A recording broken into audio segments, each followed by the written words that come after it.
mengerjakan RPL dari mata kuliah manajemen PKI, dan bidang layanan yang saya ambil itu adalah bidang layanan sosial dengan topik layanan. Ayo menjadi teman yang baik lewat komunikasi positif. Kenapa saya mengambil topik layanan ini? Karena banyak tuh ditemuin kalau peserta didik itu masih banyak yang mengalami kesulitan dalam menjalani komunikasi positif. Beberapa perilaku yang sering muncul itu diantaranya kurang mampu mendengarkan saat lawan bicaranya itu berbicara. Terus banyak juga yang masih menggunakan kata-kata yang kurang pantas dalam dia itu berbicara. Terus fungsi layanan yang saya ambil itu adalah dengan fungsi layanan pemahaman. Kemudian tujuan umumnya itu adalah agar peserta didik itu dapat memahami pentingnya komunikasi positif dalam pergaulan di sekolahnya.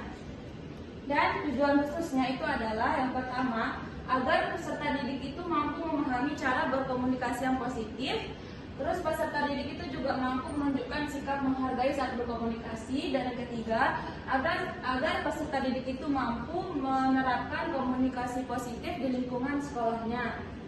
Kemudian ada SKKPD-nya itu yang pertama, pengetahuan. Peserta didik memahami pentingnya komunikasi positif dalam pergaulan sekolah, termasuk penggunaan bahasa yang santun, mendengarkan dengan empati, dan menghargai perbedaan pendapat. Terus akomodasinya itu, peserta didik mampu menyesuaikan cara berkomunikasi sesuai dengan situasi sosial, budaya, karakter, sehingga terciptalah interaksi yang harmonis. Kemudian tindakannya, peserta didik itu menunjukkan perilaku komunikasi positif dalam kehidupan sekolah, seperti berbicara yang sopan, tidak merendahkan sesama temannya, menghindari konflik verbal, dan aktif membangun hubungan yang saling menghargai di antara teman sebayanya itu. Kemudian sasaran layanan yang saya ambil di sini itu dari kelas 10 sampai kelas 11 SMA. Dan sumber materi yang saya ambil itu bisa kalian lihat sendiri di sini.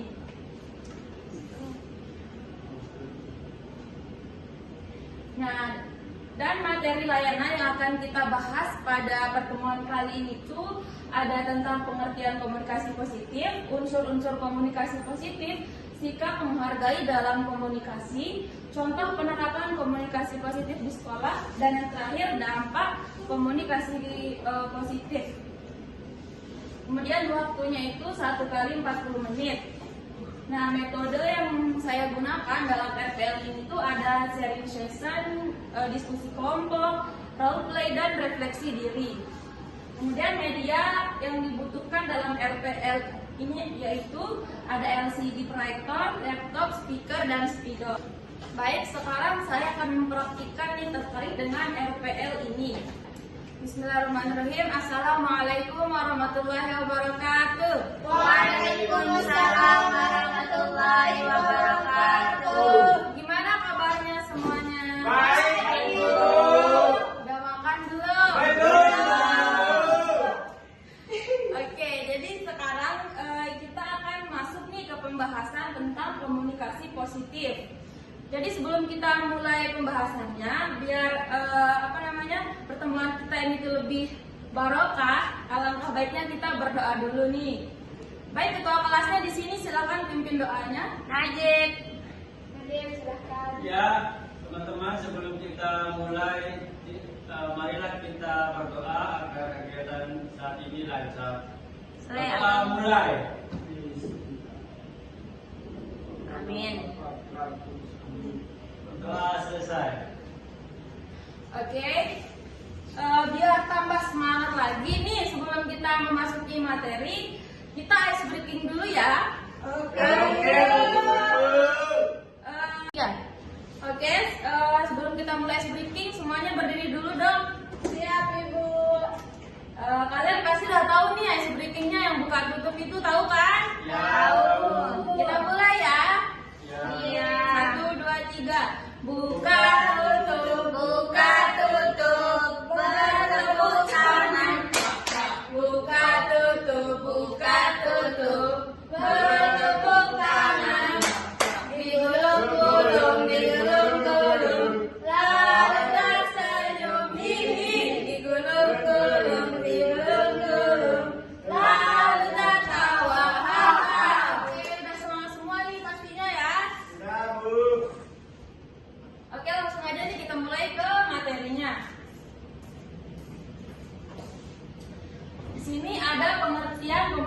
positif. Komunikasi itu merupakan proses penyampaian dan menerima pesan untuk mencapai pemahaman.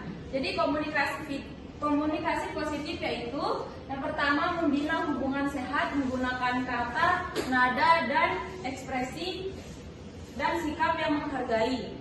Kemudian prinsip utama dari komunikasi positif yang pertama itu ada keterbukaan, empati, sikap mendukung, dan sikap positif dan kesetaraan. Next, unsur komunikasi positif yang pertama itu ada komunikator, yaitu menyampaikan pesan dengan empati dan sopan, pesan jelas, membangun, tidak menyinggung. Media tatap muka lewat, misalnya medianya itu adalah perantaranya bisa lewat tatap muka, chat, telepon, ataupun papan tulis. Kemudian komunikan yaitu mendengar aktif dan terbuka. Umpan balik yaitu respon membantu penjelasan, memperjelas pesan. Efek yaitu rasa dihargai, percaya diri, hubungan sosial lebih baik. Lingkungan itu apakah lingkungannya itu mendukung, aman, dan nyaman gitu. Next.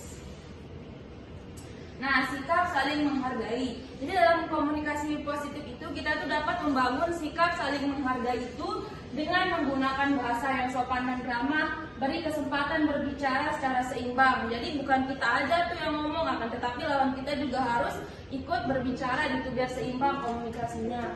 Kemudian perhatikan komunikasi nonverbal kayak senyum, kontak mata, gestur terbuka. Jadi kalau kita sedang komunikasi itu penting banget buat perhatiin komunikasi nonverbalnya. Kayak misal kalau kita lagi curhat nih, teman kita lagi sedih, ya kali kalau teman kita sedih kita ketawa gitu, pasti kita akan menunjukkan ekspresi yang sedih juga, gitu kan. Kemudian dampaknya, siswa itu akan merasa aman, berani menyampaikan idenya, dan terhindar dari konflik. Contoh penerapan di sekolah. Jadi ada beberapa contoh nih penerapan komunikasi positif yang dapat digunakan atau dilaksanakan oleh peserta didik. Yang pertama itu ada menyapa dan mengucapkan terima kasih. Jadi dimulai dulu dari yang paling paling rendah lah gitu, kayak paling ringan. Mulai dengan menyapa temannya, misal ditolong nih bilang terima kasih kayak gitu. Terus mendengarkan teman dengan sungguh-sungguh. Menghargai pendapat saat diskusi. Jadi menghargai pendapat saat diskusi ini penting banget. Jangan sampai pendapatnya kita aja cuma didengar gitu. Kemudian menyampaikan ketidaksetujuan dengan lembut. Misalnya kalau lagi diskusi, kita ini punya pendapat terus nggak setuju, disampaikan dengan cara yang baik-baik, jangan dengan cara yang kasar. Kemudian memberikan pujian dan dukungan positif. Nah ini juga penting banget untuk membuat lawan bicara kita itu merasa dihargai dengan kita itu memberikan dia pujian dan dukungan. Kemudian menghindari ejekan, bentakan atau sindiran. Kemudian membantu teman tanpa merendahkannya. Next. Nah, dampak komunikasi positif. Jadi dengan kita berkomunikasi positif itu akan memberikan dampak atau efek yang baik buat diri kita sendiri. Di antaranya itu dapat meningkatkan semangat dan motivasi untuk kita itu belajar. Kemudian komunikasi positif itu juga dapat membantu kita untuk membangun kedekatan dengan guru dan siswa yang lainnya, dengan teman sebayanya. Kemudian dapat memperbaiki pemahaman dan prestasi belajar, membentuk karakter positif, tanggung jawab, kerjasama, kejujuran dan toleransi. Kemudian mengurangi konflik dan kesalahpahaman. Dengan kita berkomunikasi positif itu akan mengurangi konflik dengan teman-teman kita atau dengan guru kita dan kesalahpahaman juga. Jadi kesimpulannya adalah komunikasi positif itu adalah proses interaksi yang tidak hanya menyampaikan informasi, tetapi juga membangun hubungan sosial yang harmonis, membangun sikap saling menghargai, dan sikap saling mendukung di antara teman sebayanya ataupun dengan guru-gurunya. Oke, hari ini cuman ini yang bisa saya sampaikan kepada kalian. Sebelum saya tutup sesi ini, kalian ini saya mau nanya nih sama kalian, udah pada paham belum materinya? Paham. Oke, udah paham ya? Iya, guru. Baik, mungkin hanya ini dapat saya sampaikan. Apabila ada kesalahan atau dimaafkan. Bila Hidayah, Assalamualaikum warahmatullahi wabarakatuh.